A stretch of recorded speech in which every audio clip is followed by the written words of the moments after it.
Hey chat, it's Melanin Mami.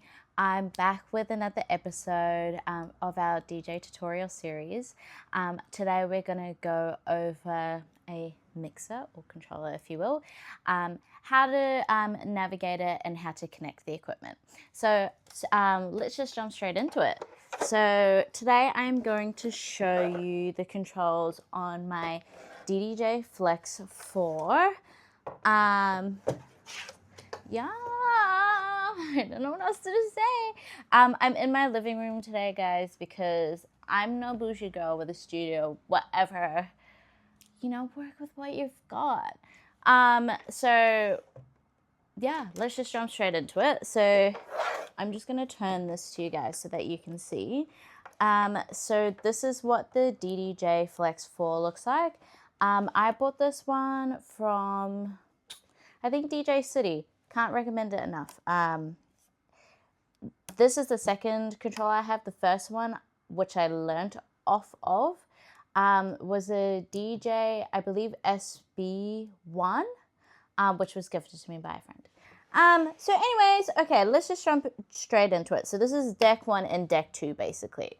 Then you have the middle with all your controls. So up here, I feel like I've chosen a terrible angle to do this. I'm just a girl. So here, this is what you would use once you're connected to the controller. Connected to the laptop to load songs. So obviously, if you loaded a song using this button, it would jump into this deck, and then vice versa. So remember, everything is the same but flipped, if that makes sense. So the stuff over here is going to be exactly the same stuff over here, 9 times out of 10. Yeah. Up here, the in and out, so this is for your loop, and that's to exit the loop. And this is to shorten or elongate the loop that you've selected. This is your beat sync. This is your vinyl. Over here, you've got the play button. You've got, that's a cue button. That's a play button. And then this is your beat pad. So this is what you would use for like your cue points, effects, etc. So then this is the 4 menus that you would access for the different things. So usually 9 times out of 10, you're always going to start with your hot cue. So those are all your cue points. Then you've got your pad FX1, so your effects. You've got beat jump, and then you got sampler. So these are all things that you can code yourself in your Serato or whatever, or just set it up however you want. It's really up to personal preference. And then if you jump to the second side, it's literally the same again. And then this is your tempo slider, so that controls the BPM of the song. Then, I'm so sorry guys, they will have a different angle maybe for the next video. I realize this is probably not ideal, but let's not overwhelm your brain today. So then up here in the middle, so this is your EQ. So this is what you use to control different parts.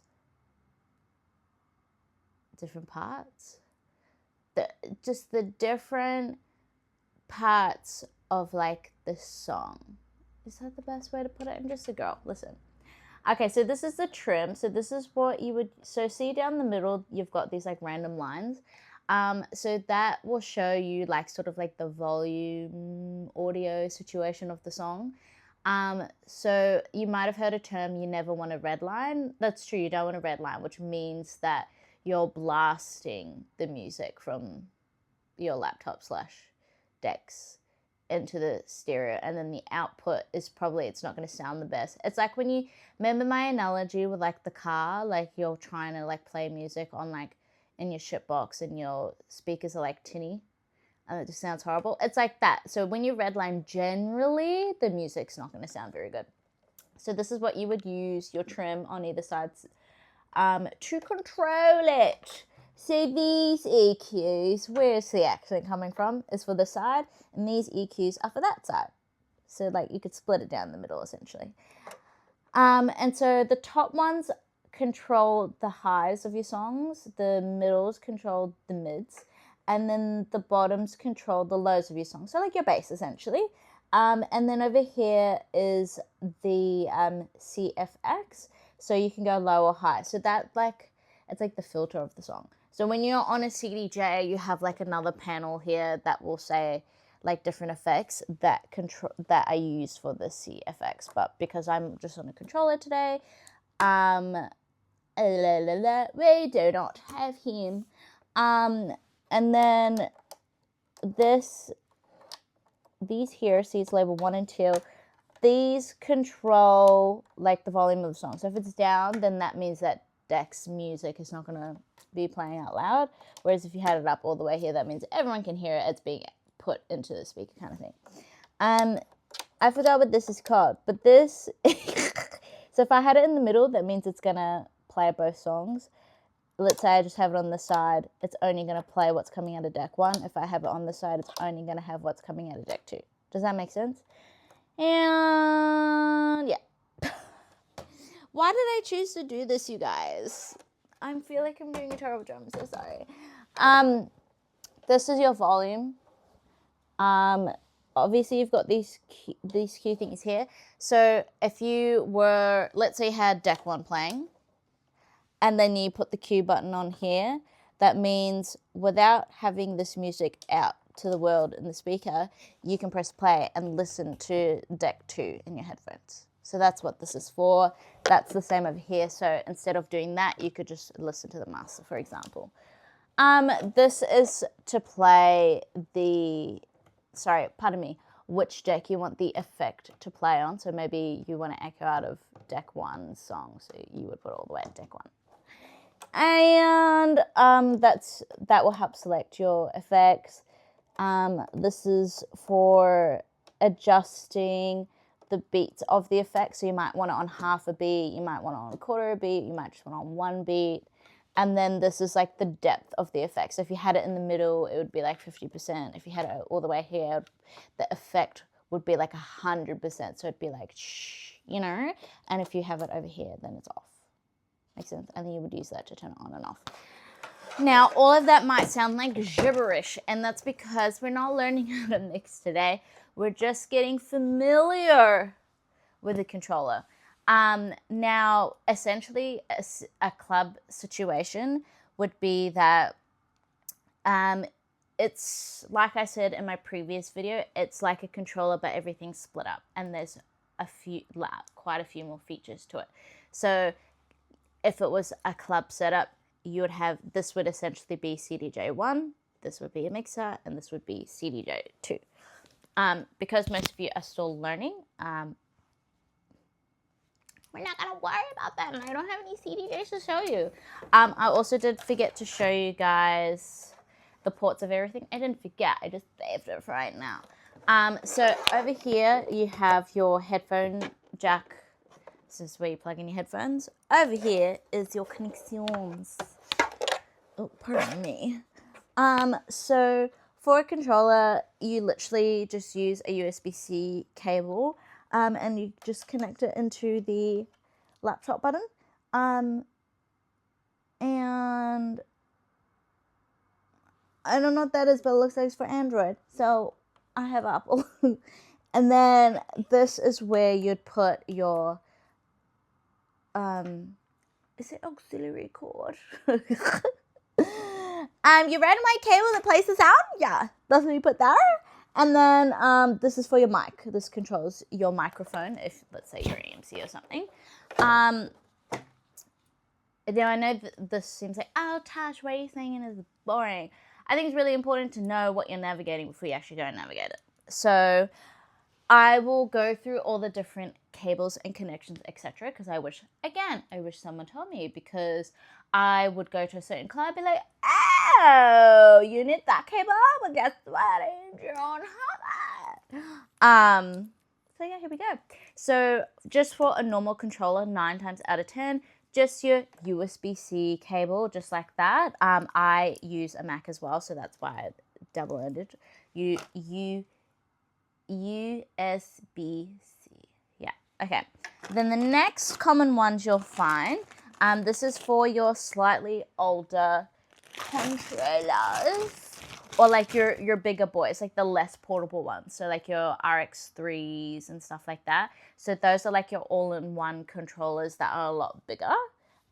You are going to need I believe this is a USB-A. So for those all-in-one controllers, all-in-one controllers like your RX3s, your OPS quads. No, I take that back because the OPS quad uses the USB-C. Sorry, like your RXs and stuff like that, which are common to find in a club. You would use a Type A. Yeah, a Type A connection, which just looks like that. So it might be familiar to you. It's literally the same as what you would use for a printer. And then, so for those all-in-one controllers like your RXs and stuff like that, because you only need one cable, I literally just have a Type A to a USB-C. So then that way, it's not a fuck around, and I can just plug it straight into my laptop, no problem. Not gonna lie, I love when clubs just have like a RX3 or something, because I'm just like, that's so easy. I don't have to get 5 million things out. Now,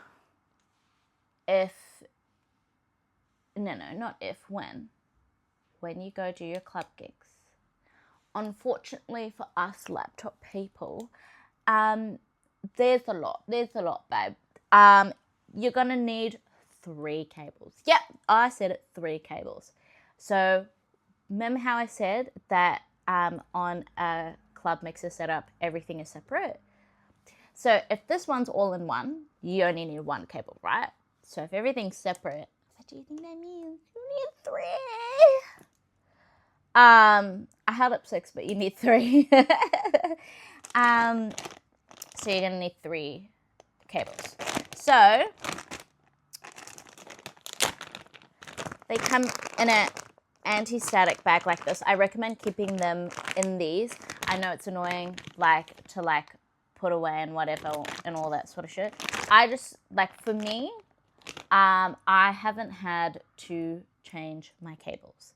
So I always recommend, so if I'm required 3 cables, I always have 6. So I usually separate them though. So I'll have like my set where I know like those are my usual cables that I use. And then the freshies, you could say, I just keep them separate but still in my bag. For whatever godforsaken reason, if technology decides to be technology, or I'm at a point where finally the cables have decided, you know what, this is the end, then you've got what you need, right? There have been many a times that someone's like, oh, I need an extra cable. I'm like, dummy, I got you. So these are actually my newer cables because my original set has been handed out to the world, and that's okay. But yes, I always recommend having like a backup for whatever you have. That actually reminds me, I don't have a backup for this thing, so I'm going to do that today. Okay, so this is what it looks like. So now my MacBook Pro, don't know what model I have. I bought it last year. So an M4 one. I don't know my laptops. I'm just a girl. I was like, just give me your best one, please. Give me your best one. So it only has 2 USB-C ports. Now, especially DJs that scratch, they only use 2 cables. So they only will connect into the mixer and then whatever side CDJ they're playing on. That's fine. There's nothing wrong with that, and I can do that. But what I find over time, what I have personally found, and this is just a personal thing, this is no hate or shade to anyone that does this. I'm just giving you guys all the explanations and all the avenues so you guys can figure out what works best for you, right? So when I record, when I play on one side, I find that I'm musically training one hand and the other one is going to be shit. And then the other one over time loses the skill, loses the art, loses the pizzazz. And then you have one really good hand and one really shit hand. And I'm just like, no, I want to be perfect across the board. And I feel like there's, my fellow DJs will agree, there's always one side that you're like, yeah, I know that like that hand is like more musically on point and the other one always like misses it by like a bee stick or something, you know what I mean? And I just, so I just prefer to use all of it. And then again, takes the thought out of it. When we get into our mixing episode next week, you'll get what I mean, because you have to do a few extra things, I personally feel, when you're working off on CDJ for everything to operate smoothly. And I just think, why not just use the other side? And then you don't have to think. Yeah, I like to not think, as you can see. So anyways, because my MacBook only has 2 ports, I have one of these, a USB hub. Mine is from JB Hi-Fi. I think it's $50. It's the brand Satachi. I'm sorry if I butchered it. That's the name over there. So it just has the one USB-C, and then over here you can see it's got the 3 USB-A ports, which is exactly what we need for our club sets. It also has a micro SD, and then I think just like the regular SD, like the big one, you know what I mean? And the reason why I love this one, because I've got my 3 ports for my like club gigs, and then my micro SD is perfect for all my GoPro stuff. So yeah, that's why I have that one. But yeah, so essentially you would just plug in all 3 cables. So I've got my other 2 here and the anti-static bag. And then you just plug her on in, and then yeah, you're good to go. Another important thing that you guys need to remember, especially when you're doing your club gigs, is drivers. Now, drivers are the program that basically sort of allows your laptop to work with the club mixer. I don't know the technicality behind it, but if you don't have a driver installed into your laptop, like with your Serato, and then you connect it, you'll get a prompt on Serato that will tell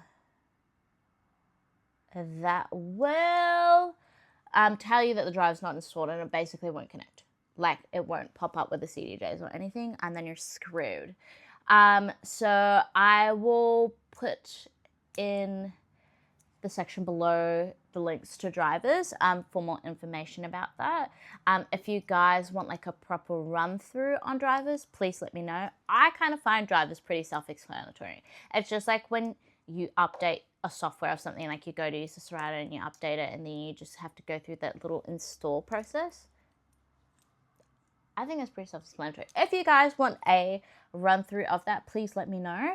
But otherwise, honestly, guys, that's it for today's episode. Super short, super sweet. I just want you guys to familiarize yourself with everything on the controller, so that next week when we head into our mixing episode, oh my god, yay, finally, it will make a lot more sense. I'll have a better setup for you guys, better angles, etc. But this is what it is for today, you know? It's still the same information. I don't need to be super cool about it. Maybe one of these days, guys. But thank you so much for watching. I hope you guys had a really blessed day. If you have any questions, please leave them in the comments. And let me know what you guys want to see on the coming episodes. Yeah, okay. Bye, guys.